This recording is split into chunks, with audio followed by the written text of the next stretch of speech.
DJ बजा रहे बल्लू ध्रुव चल सांगू नाचबुक।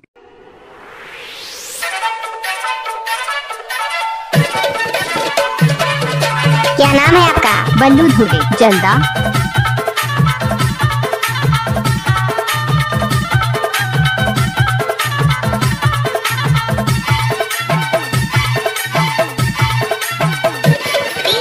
बल्लू ध्रुव जल्दा।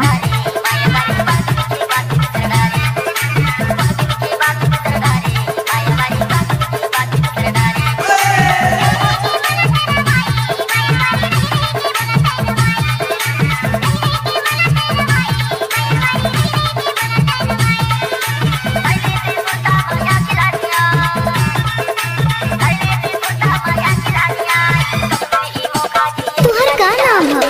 बल्लू ध्रुव जल्दा।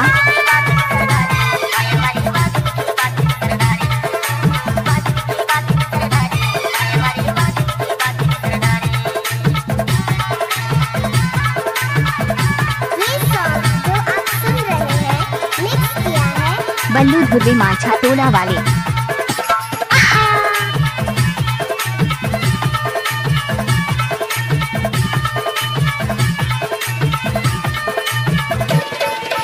डीजे बल्लू म्यूजिक जल्दा।